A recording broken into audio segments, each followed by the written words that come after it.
வாழ்த்துக்கள் கிருஷ்ணா. நன்றி அக்கா. அது இருக்கட்டும், மற்ற மக்கள் நிறைய பேர் வந்துட்டு நம்ம தமிழ் இதுல வரணும், அதுக்கு என்ன முறை? பிரசாந்த் அக்கா வாங்க, எப்படி இருக்கீங்க? நல்லா இருக்கேன், நீங்க எப்படி இருக்கீங்க? நான் நல்லா இருக்கேன். என்ன கையில இது இதான் உங்களுக்கு தெரியுமே, நீங்க தான் இந்த வாய்ப்பை ஏற்படுத்தி கொடுத்தீங்க, நீங்களே மக்களுக்கு சொல்லுங்க. ஓ, இன்னைக்கு நடந்த போட்டியில நீங்களும் கலந்துக்கிட்டீங்க இல்லையா? மக்களே, இன்னைக்கு தமிழ்மொழி பண்பாட்டு கழகத்தின் சார்பில் திருக்குறள் விழா நடைபெற்றது. இந்த திருக்குறள் விழாவில ஒரு அங்கமா ஒரு போட்டி ஒண்ணு வச்சாங்க. என்ன போட்டி அப்படின்னு கேட்டீங்கன்னா, ஒவ்வொரு அதிகாரத்தையும் பற்றி ஒரு படம் வரையணும் அப்படிங்கிற ஒரு போட்டி வச்சிருந்தாங்க. அந்த போட்டியில நம்ம பிரசாத் அவர்கள் கலந்துகிட்டாரு. மொத்தமா 133 அதிகாரங்கள், 133 படங்கள் வந்தது. இந்த ஒவ்வொரு படத்தையுமே AI மூலமா வீடியோவாவும் கிரியேட் பண்ணி எடுத்தாங்க.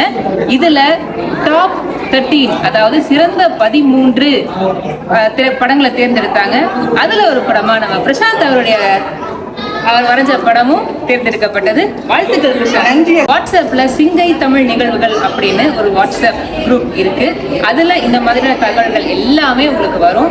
மறக்காம அதுல நீங்க ஜாயின் பண்ணிக்கோங்க. அது மட்டும் இல்லாம தமிழ்மொழி பண்பாட்டு கழகத்தின் மூலமா அதுக்கு கீழே டோஸ்ட் மாஸ்டர்ஸ் அப்படின்னு சொல்லப்படுற பேச்சாளர் மன்றங்களும் இயங்கிக் கொண்டு வருகிறது. அது மட்டும் இல்லாம இன்னும் நிறைய அமைப்புகள் இருக்கு சிங்கப்பூர்ல தமிழ் மொழியை வளர்க்கறதுக்காக. நீங்க இதுல எதுல வேணாலும் சேர்ந்துக்கலாம். சேர்ந்து நம்ம தமிழ் மொழியோட சேர்ந்து நம்மளே வளர்த்துக்கலாம். அக்கா நம்ம அன்னபூரணி, எங்க நாமக்கல் மாவட்டத்தினுடைய மகாலட்சுமி, சிறந்த பேச்சாளர். எல்லா விஷயமும் அக்காவுக்கு பொருந்தும், சொல்ல வார்த்தைகள் இல்லை. கண்டிப்பா அக்கா உங்களை கைட் பண்ணுவாங்க. என்ன வழி நடத்தி செல்றவங்க நம்ம அக்கா தான். Thank you so much. பை.